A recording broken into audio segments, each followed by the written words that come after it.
Hey everybody, I'm Mike Hayes, and welcome to more programming on A Week for Life this week. We're going to go out to Gesu Parish on the east side of Cleveland. Debbie Bruenig is with us.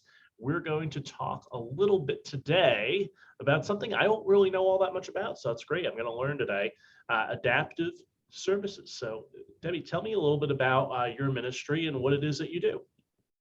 Okay, thanks, Michael. I'm the coordinator for the Young Adult Program for Adaptive Needs at Gesu. It's actually an extension of a program that started earlier for elementary students, and it's targeted for adaptive needs. So children, students who are not able to fit into the regular PSR program, this is catered to their special abilities, and we pull in all sorts of resources to engage them and their family into the parish life. And it started 2 years ago. Of all the things we started during the pandemic last year, which seemed to be a recipe for disaster, it turned out to be the best thing because we use Zoom to connect 6 different parishes, Wow. 8 people in 2 states together. So it was absolutely amazing. I should give you a little backstory though. The reason why I got connected with this is that our son Peter has Down syndrome. He was 24 at the time that this started developing at the parish. And there was actually nothing at the parish level and for his age group, for his needs. And it was kind of a place of pain, quite honestly, for me, because I looked at the fine job the diocese was doing with theology on tap, young Catholic professionals, et cetera. And I thought, well, how do we make this work for someone like Peter and others like him? And I went back, I was at school at the time at St. Mary's Seminary for the lay ecclesial ministry, and that became my field experience. And I was fortunate enough to work with many, many more experienced people in the field to get their ideas. And I continued to tap them for ideas to incorporate into our program. Nice. And so, we've been talking about life issues throughout our time here this week. And so how does awareness of this ministry help to defend human life? Oh my goodness, there's many layers to it. I would say the first thing is we are looking to experience God in each other. That's what church is. And this is one way to do that in the church community, is to say, we care about you. We care about every person in the Catholic school, the PSR program, our catechumen program, and also this population, that they have a lot to contribute for us, and we have things to help them grow as well. And one of the biggest things is we all know if we participate, we're better for it. So if we encourage learning on everyone's part, these, the individuals for adaptive needs and their families, their participation is going to be greater and fuller, and we'll be better for it. So tell me a little bit about what's worked well to engage some of the students socially. Oh, the students want to meet socially. We had a long time with just Zoom and being at home. And like I said, we did the best we could our first year out with 8 people connecting by Zoom with packets that I delivered to their home. And they would look something like this, package with scripture, a card for a saint, a lesson, and it became a lesson for the domestic church, which had a lot of benefit. The family would grow in their faith as much as the student. And then this year, the first thing I heard when we had our first Zoom was, when do we meet together? And so Gesu did a wonderful thing. We opened up the parish for an Oktoberfest. And we started off in the church chapel, and our pastor, Father Laniauskas, started us off with prayer. We did the pumpkin prayer. That's appropriate.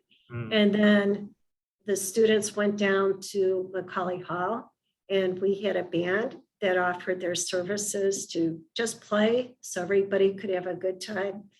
And we had food and fun. After that, we continued meeting, but we used service as the basis for our social event. So every single month, we make sandwiches for St. Pat's Hunger Center. And that's an offshoot of working with our outreach committee, and people have been working with St. Pat's Hunger Center for decades. And they said, we want your group to work with us. And so we're finding parish life is just fuller by including everybody. Yeah, exactly. It's been exciting. Yeah, I could tell. Yeah.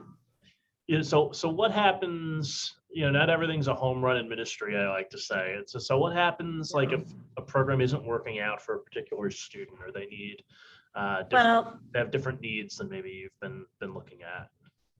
Right. Well, I'll give two examples, okay? For our catechesis for adaptive needs for the elementary students, we have had some students who have needed interpreters. And Angela Young runs that program at Gesu, and she's been able to engage St. Augustine's Center and Bob Duda at the diocese. And he's come in and helped. We've had other people interact so that student feels they can communicate. If you can't communicate, it's just time. So it's meaningful time now. And what Angela did, which was so beautiful, she had 7th and 8th graders attend with her class. They learned sign language. They grew in their knowledge of how to communicate with people, but they formed a nice community. Yeah. So the second example is someone I talked to actually this week, and their daughter has some things that some of her abilities prevent her from engaging the way other students do. And I couldn't understand, like, how do we make this work? So whenever that happens, you go right back to the parent who knows them the best. And the mother said, I'm not sure about your program, but she has a love for music. So fortunately, other people in the diocese told me about a group called Hearts for Music. Done. So we connected the two of them. She's going to join a rehearsal this weekend. And we have been church to her, maybe not by communicating a specific lesson, but listening and trying to meet her needs and her family's needs so that she can grow. Will she come back to this program? I think so. But right now she needs something immediately served. Sure. Yeah. Debbie, tell me a little bit about how this has changed the Gesu community. It's been such a big part of the parish. How have you seen the parish change because of this? I can't say enough. Anybody who knows about this says, how can we help? We have art teachers at the school that say, if you want something for your packets that you're giving the kids, the students, I shouldn't say kids, the students, then what can we do? When do you need it? We have people who, when I was driving to the Oktoberfest, October 15th, I had phone calls on my cell phone of people I never knew who said, how can we help? So we've had the Junior National Honor Society come in and decorate to make an event happen. We've had people cook. I can't say enough. What's happening is it isn't meant to be, but we end up being territorial. I do this and I've done this for decades. And it just happens because it's the next thing in our life. Another year comes up and you say, I've been doing whatever it is. And this particular group has been able to kind of broaden that territory to say, we're going to work together and we're going to serve these families and we're going to love them. Yeah. It's been great. Yeah, that's just such a great example of what we can do if we just put, all of our resources together and move it toward one goal. Yeah. You can only do that in everything, right? No, but it's worked. Yeah, absolutely. Debbie, thanks so much for joining us today. Appreciate you spending some time with us. And so adaptive needs, a life issue that we hope that you can all get involved in, and Gesu Parish out in the East Side leading the way. So this is a Week for Life, and I'm Mike Hayes, and we'll see you all again next time.